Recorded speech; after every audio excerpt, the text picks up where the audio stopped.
Hello everyone, welcome back to a new video. Today we will be discussing how the 2024 polls are going for Trump and Biden and how that affects the Electoral College. So yeah, let's just get into that. So Trump is absolutely dominating in the polls, and Joe Biden, no matter the scenario, whether it's just him, Trump and Kennedy, or everyone involved, he still loses, and Trump dominates by a couple of points, which it's considering the fact that he's really never up in the polls given 2016 and 2020. 2020, never up in the polls. 2016, up for maybe 2 weeks and not even by that much. Polling, in terms of national polls, it really reflects the popular vote. Not the Electoral College, the popular vote.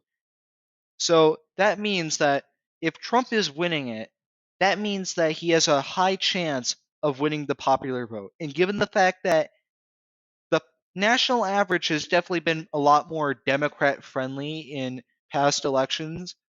Given the fact that Trump is up, it just going off of precedent, it likely means that he's actually up more in the popular vote, which for Joe Biden, that would be an absolute disaster because Trump doesn't need the popular vote. Joe Biden does. Because if you are a Democrat running in modern politics, you need to win the popular vote if you want any shot at winning the Electoral College. And if you are a Republican that wins the popular vote, you won the entire election. You just win it. Electoral College, you probably won it. There is pretty much no scenario that Trump wins the popular vote but doesn't win the Electoral College. It it just doesn't factor in. And Biden, he needs that popular vote. And given the fact that he is so disapproved of by his own party and by just average Americans and independents, and he's losing traditionally Democrat stronghold groups like blacks, Hispanics, and young voters, if he loses that by massive margins and Trump wins the popular vote, he wins the whole election. If he even wins by 2 points, he wins in a landslide. But I'm going to go with a more realistic scenario. He's probably not going to win by 2 points in the popular vote. Maybe at best, like 1.5. I think generally Trump is probably going to win by a slight margin in the popular vote. But even with that, he still wins an electoral college landslide. Essentially, let's just get the safe states out of the way. So, in terms of the Republican safe states, Texas, it's more likely, but it teeters on the safe category. But for this election, given the fact that 2020 was a lot closer and 2016 also showed that Trump, he doesn't do as well as other Republicans in Texas, but still, it's a very red state, so it goes in the likely category. And then you got all these other safe states, which you got Nebraska outside of the second district. We'll get to that in a bit. You got all these other more rural states that don't have that many electoral votes, but since there's so many of them, they add up for a bit.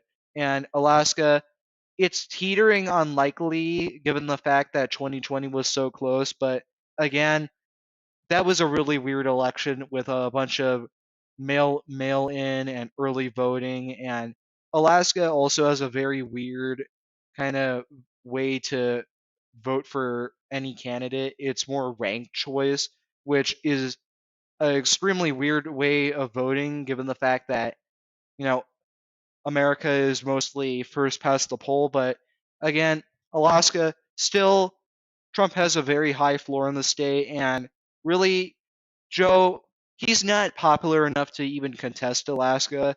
Even if he was popular enough to put some contest towards Alaska, he's still not winning it. He's not going to win it in any scenario. Even if he has a landslide night, defying all expectations and the polling and basic logic, then he still wouldn't win Alaska.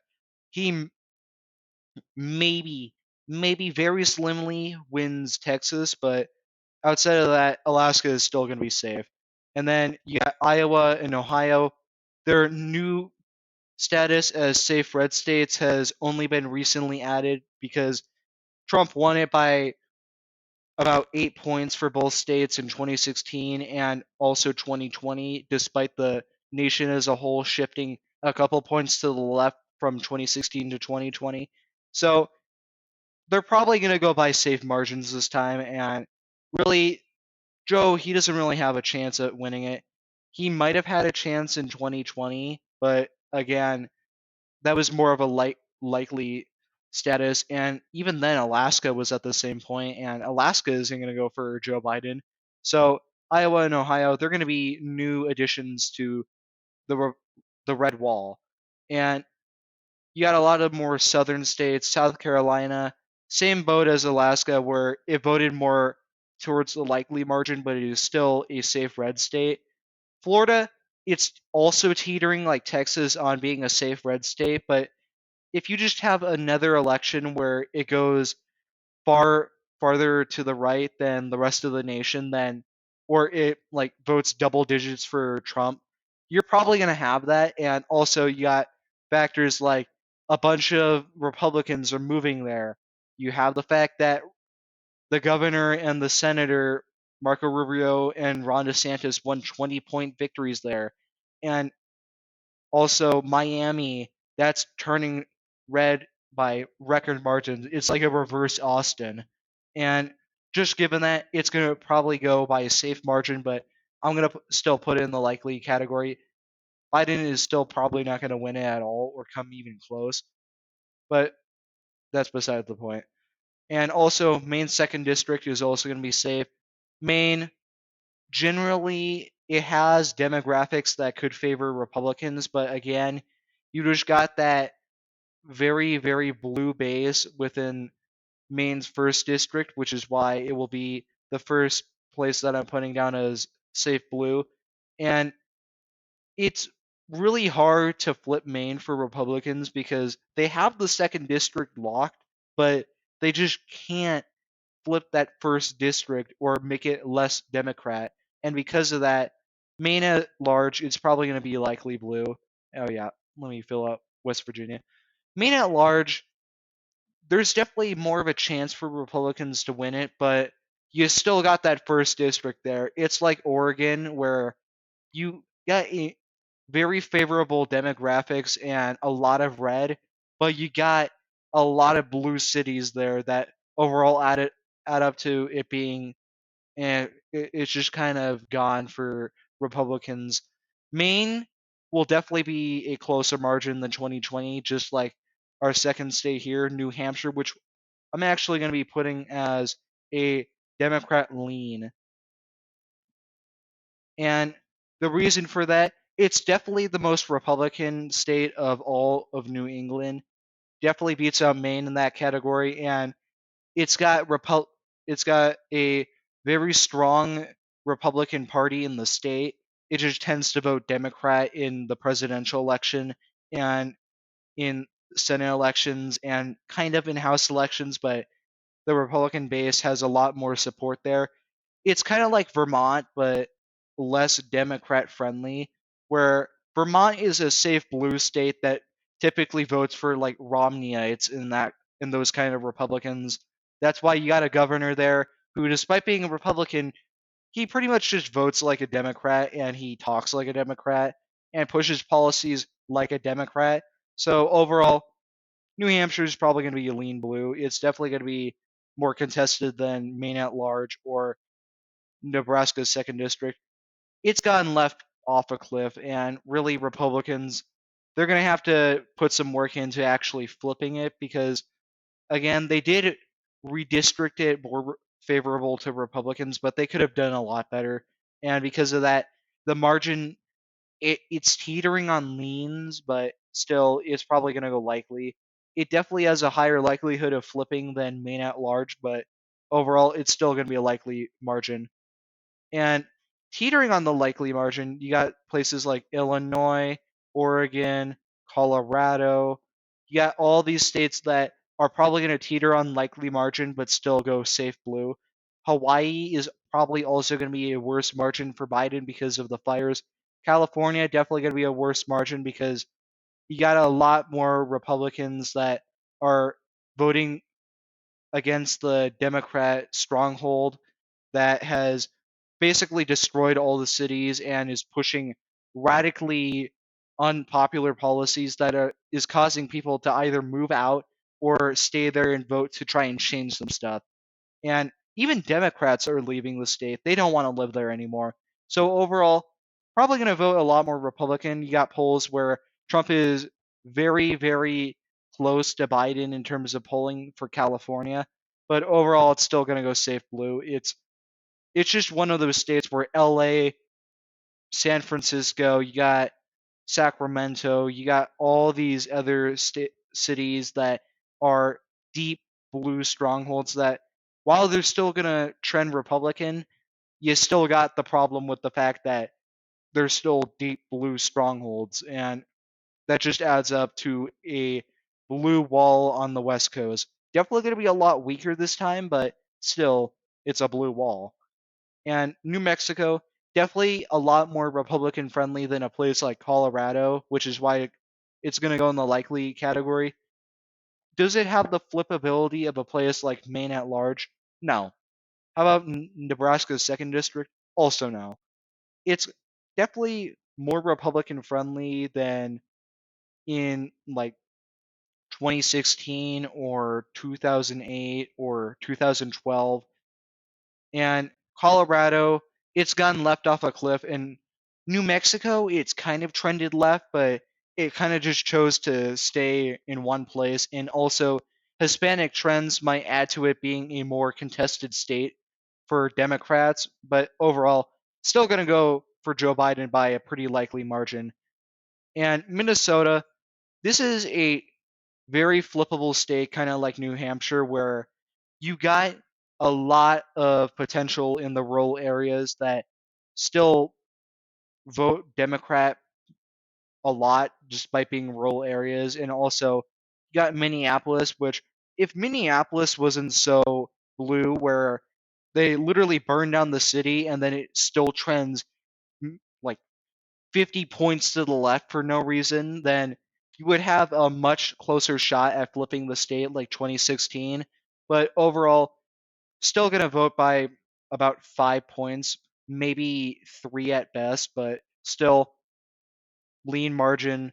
It's definitely a lot more flippable than a place like Colorado or New Mexico or New York, but still, it's pretty flippable, to be honest.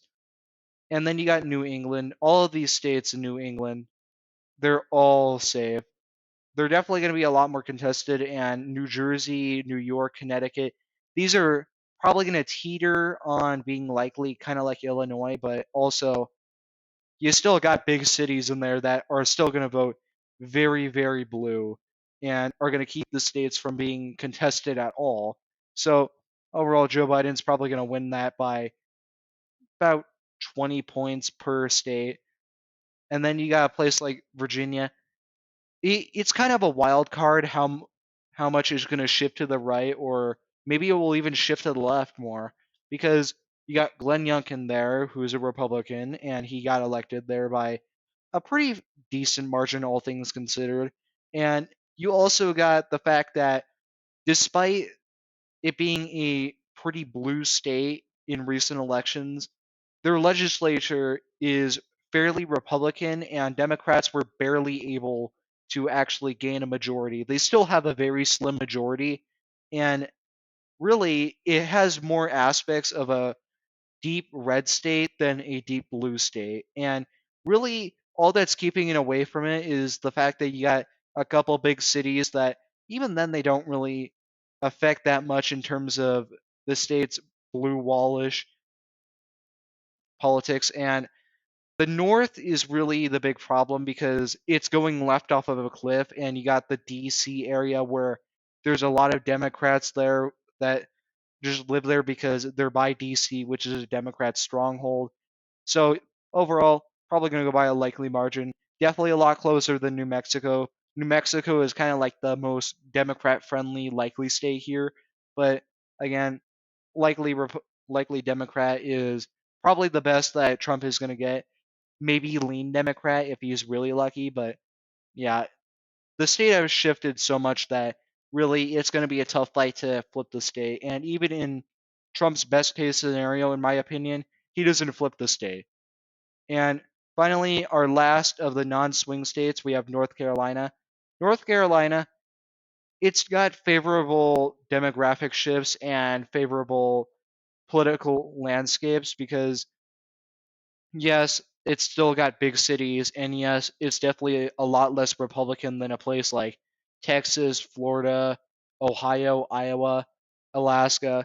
But it's definitely got potential because a lot of the Democrat voters kind of live in the northeastern quadrant of the state, and they are shifting towards the right. And if Trump continues that shift, he can make North Carolina a much more Republican friendly state and kind of move it from voting for Obama in 2008 and kind of secure its status as a red state because Trump is probably not going to lose it.